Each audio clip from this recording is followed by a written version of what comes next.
The fight between Tom Aspinall and Ciryl Gane had just taken place, and the MMA world buzzed with reactions. Give us your reaction to the eye poke and how it all went out. I mean, I feel the way everybody feels. Great showing, shitty ending, you know? I think that after the Jones fight, a lot of people wrote Ciryl Gane off. He looked damn good tonight. Yeah, what did you think about the fight on its way to the eye poke? What did you take from those 4 minutes? Good. Looked like we were in for a few rounds and it was going to be a good fight. It would seem obvious that a rematch is right on the cards. Would you like to just rebook these guys as soon as Tom is able to get back in there? Yeah, total pain in the ass, but yes.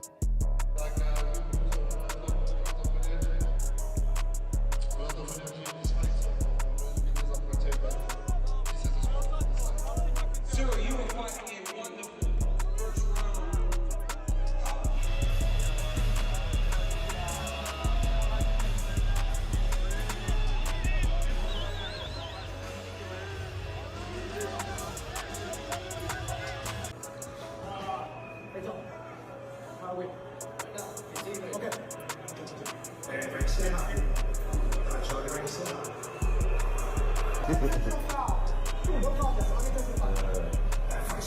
E aí, Potan?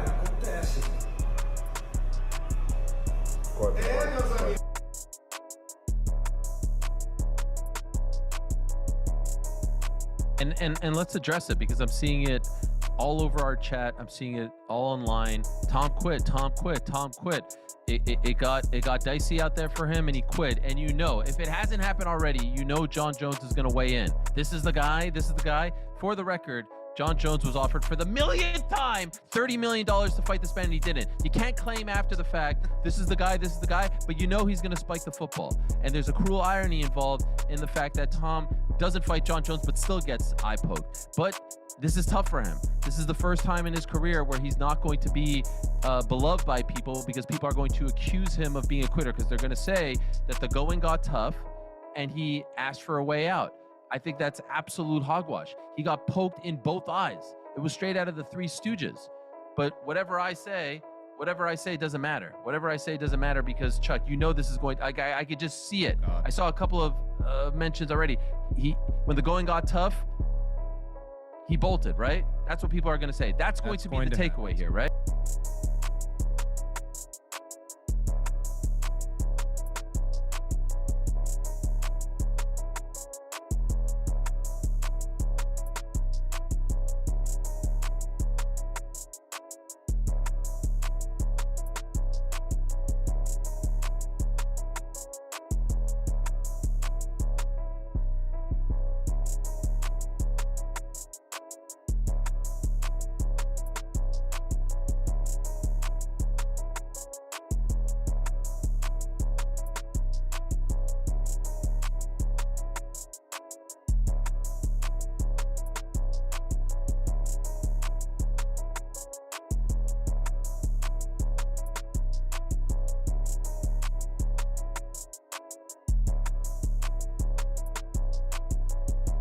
Contest, bro.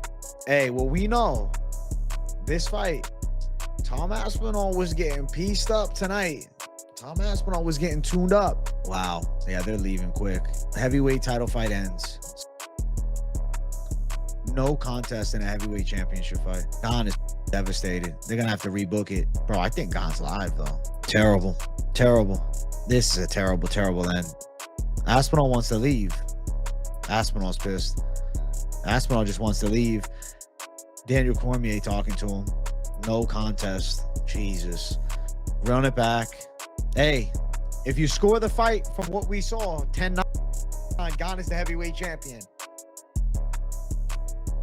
No contest. What the Shout out to JDM's coaches. Yo. Oh no. Oh no, this can't be it. This is a nightmare. Oh my God. We've got a minute from... Dude, he's not going to fight, dude. There's no way he's going to continue. He literally says he can't sit. Yeah, he literally just said the ref he can't fucking sit. No. He just told the ref he can't fucking sit. Oh, he's giving it. Herzog just gave it. The fight is over. No contest. Dog. Oh my God, man. No contest. Dude, Tom Aspinall retains his Tom title. Aspinall sat out waiting 16 months or whatever for the John Jones shit. And then he's fighting Ciryl Gane, and now this is how it ends. Ciryl Gane looks distraught. I cannot believe this. Oh, man. I cannot believe this. Yeah, This is if you're fucking Ciryl- terrible. There's nowhere. He's not a quitter, chat. He's not a quitter. Oh, it stopped! What an outcome! What an outcome of bullshit. That is not bullshit at all. He got raked, both his eyes closed. No! The narratives! The narratives! We can make it work. Rematch booked. 6 more months of happiness. Tom's champ. Oof. No tweets from John. Oh, we saved it. Oof. That's bad. It's bad, that. Oh, 1 defense, boys. That counts. Keep your fingers to yourself, you little French cunt, then. What are you crying about? You did that twice in that fight. Tom wasn't prepared for the deep waters, I guess. He had a deep knuckle eye pokes. Proves John would beat him. I know, dude. John's eye pokes might have done it. It's an accident, the ref. Yeah, well, they're not going to call it a DQ, are they? It's not a DQ victory. No, listen, I saw it. It happens every week.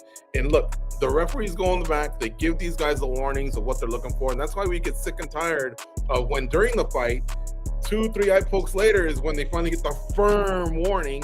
No, the warning was in the back. You already know the rules. And now if you see someone with their fingers hanging out a lot, well, then you got to stop the action when they're, when they're not mixing it up and just say, hey, listen, I don't like what I'm seeing. Because if I can spot it, okay, Aspinall's still walking around with the towel on his eye, just in case anyone's wondering if he's messing, This is BS. Tom never took the towel down, man. Maybe he has a detached retina. Man.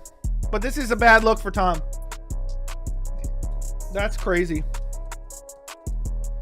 This is worst case scenario. Dude gets dominated in the first round and then quits after an eye poke. Never took the thing down. Maybe he has a detached retina. I'm so disappointed. Me too, man. Gane was winning that fight. I want to see the eye, man. Never takes the towel down. Oh my God. I'm searching up. I'm searching up John Jones's Twitter right now. Now, we want to see that eye, brother. Dude, Tom quit. He was getting busted up. His nose was broken. He quit. Maybe he has a detached retina. I told you guys he was overrated, boys. I told you. Fuck, man. Chase, where are you at? This was the worst case for Tom. I actually feel bad for him. Maybe he has a detached retina. That's all I can say. I don't want to shit on him, but he doesn't even take the towel out of his eye. That wouldn't happen. That sucks. Yeah, it sucks to even say that, too, That man. sucks. Fuck. Ciryl Gane was looking good, too, man. Man, he was looking good. Peace in him. And the thing is, Cyryl's hands were like this. Yep. They were like this. His dad knows it. They grazed down. Yeah, it wasn't like John Jones. Remember the Ron Stallings eye, like a thing all the way to the side of my head? That went right there, and still. Alrighty, well, thank y'all so much. I'm gonna head and go take a nap. Take this with you. Dude, thanks so much for popping by, William. You wearing your towel? Yeah, I didn't bring other shirts. Jeff, come give me a hug, brother. Yeah, we will. We're gonna stay on chat. We're gonna talk about this. This is crazy. Got a couple lip pillows. Here, No, that's yours. My brain's addicted. Give these to Jeff. What do you got? For the fight, Alexander Volkanovski viewed the matchup through the lens of experience, having once been a powerful rugby player himself. Volkanovski had understood the meaning of true heavyweight power, the kind that didn't just sting, but crushed. He had been convinced that Tom Aspinall's power would simply be too much for Gane to handle. He had imagined the champion storming through the French contender early, either through striking or dominant grappling. In Volkanovski's eyes, Gane's only real shot had been to land something wild before the inevitable pressure came. Beyond that, he had expected Aspinall to walk away with another emphatic statement win. Gane, very safe striker. Doesn't fully commit with big shots all the time. He picks his shots. How does that work against Tom Aspinall? He's one of the most explosive guys. Like, he's the fastest heavyweight I've ever seen.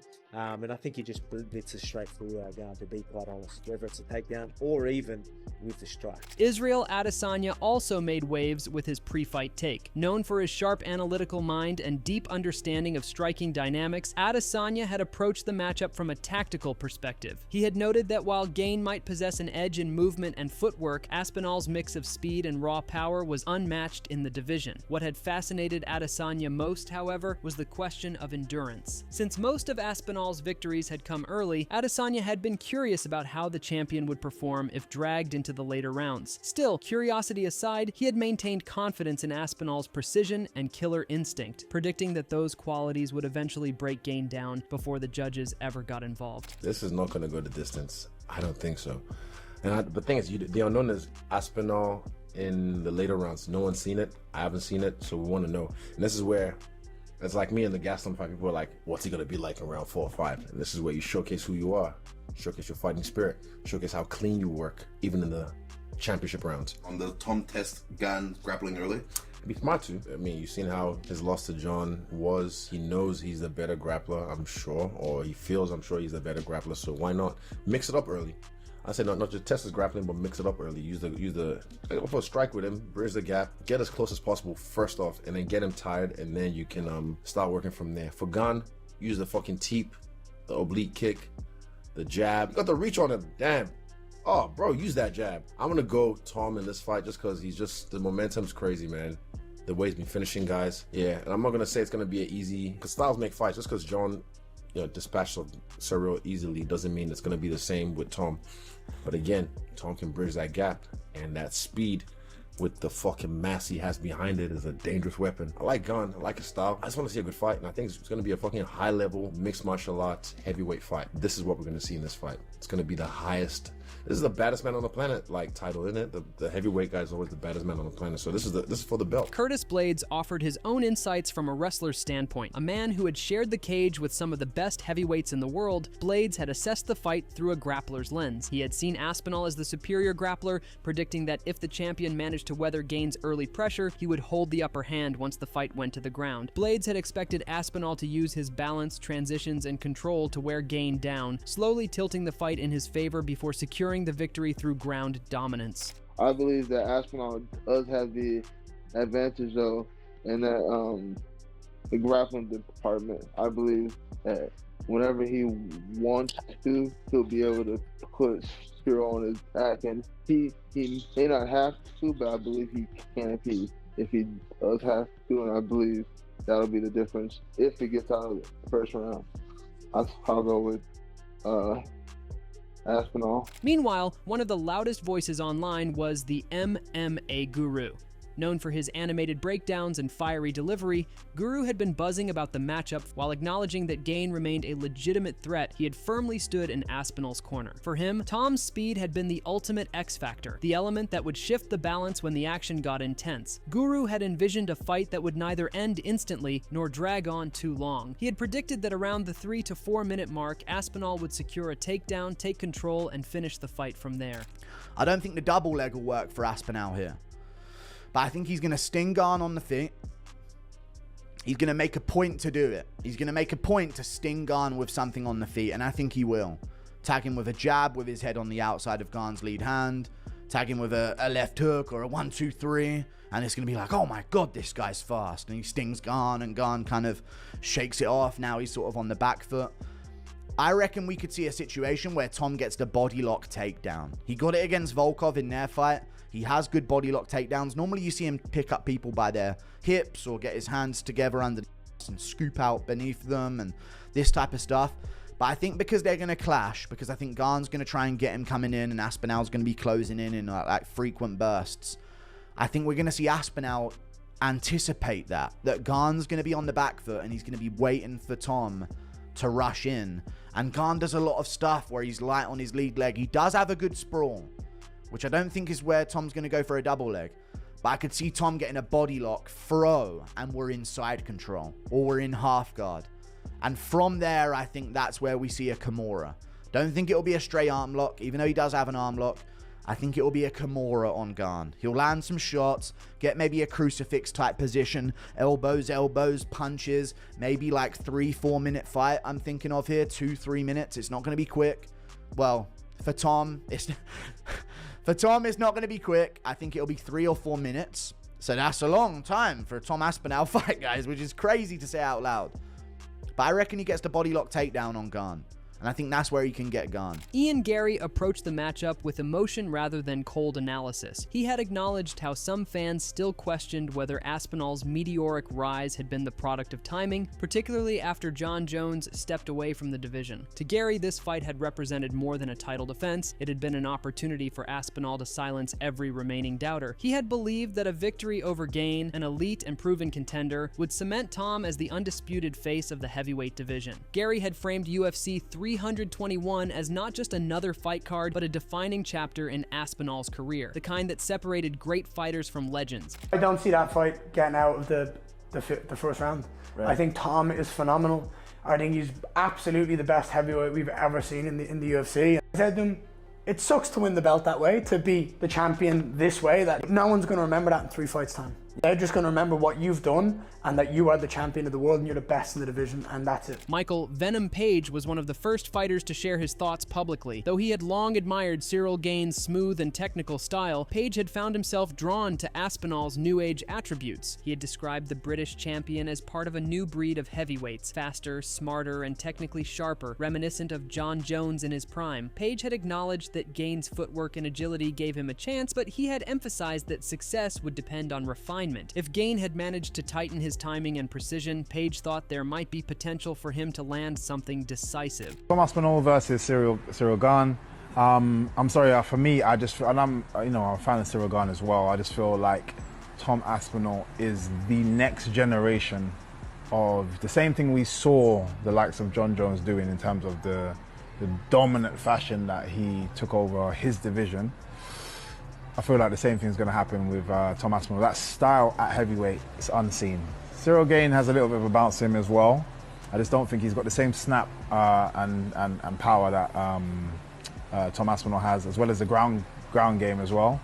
Although you probably won't see it in this fight, I feel like he could get a knockout in this fight. Sean O'Malley was far less hesitant in his stance. He confidently backed Aspinall, calling him too well-rounded and composed to be dethroned. In O'Malley's view, Tom's adaptability and calm under pressure had elevated him above the rest of the division. He had even suggested that Aspinall was on the path to superstardom, possibly stepping into the same spotlight once reserved for icons like Alex Pereira. Tom Aspinall versus Ciryl Gane. It's tricky. I think Cyryl's going to make it look a bit ugly, but then Tom will just click him with something. He's very technical for a heavyweight. There's that Jon Jones shadow. I feel it took a little off of Tom. Just made it look so easy. It took a lot of steam off Ciryl. Tom's just got this different thing in him. Average fight time of like 1.5 minutes. There's just like a natural suddenness to everything he lands on people. Alex Pereira took a more measured stance. He had predicted a tactical affair rather than another quick finish. In his mind, Gane possessed the necessary tools to slow the pace, frustrate the champion, and test his composure in uncharted territory. Pereira had believed that if Gane stayed calm and avoided reckless exchanges, the fight could evolve into a long, strategic duel. His perspective had hinted at a battle of wits, a fight where patience, discipline, and subtlety would determine the winner rather than brute force. Aspinall and Ciryl Gane, like who do you think you will win? Is the winner something that interests him? Cara, ali é uma luta assim difícil, né? Mas o Tom Aspinall, campeão, vem mais confiante. Mas assim, eu vejo que ele lutou com atletas também assim, muito agressivo, entendeu? E ele tá levando a melhor ali, mas acho que o Ciryl Gane ele é um cara assim mais, que movimenta mais. É um cara que não gosta de se expor, entendeu? Um pouco ali de medo e tal. Então, quando você tem um certo medo, um receio, você acaba não tomando muitos golpes. Então, a gente vai ver. Vamos ver, porque de repente ele pode frustrar um pouco, né? O Tom Aspinall ali, de passa ali primeiro, segundo, terceiro round e vai levando pro final. A gente não sabe como que ele vai se comportar também. It's a tough fight, you know. Tom is a complete fighter, but I do feel like he's fought a lot of aggressive guys. And I think Gane is a guy who's going to do a lot of movement. He's going to be a little more cautious and you know, just moving around a lot, it might frustrate Tom. You know, so first, second, third round, maybe Tom can't find Ciryl Gane, so I think it's going to be a different fight. We'll see. Johnny Walker was among the last to add his voice, bringing his trademark confidence to the conversation. While he had respected Gane's talent, he hadn't seen him on Aspinall's level. Walker had described the British champion as faster, sharper, and far more unpredictable, a complete athlete operating at peak efficiency. He predicted that the fight wouldn't last long, convinced that once the cage door closed, Aspinall would waste no time asserting dominance. To him, it had felt inevitable, another swift finish waiting to happen. Yeah, I believe Tom Aspinall, he had to fight, bro. He was waiting for John for so long, you know, and that would be a really good run back for him. And I believe he's gonna fight.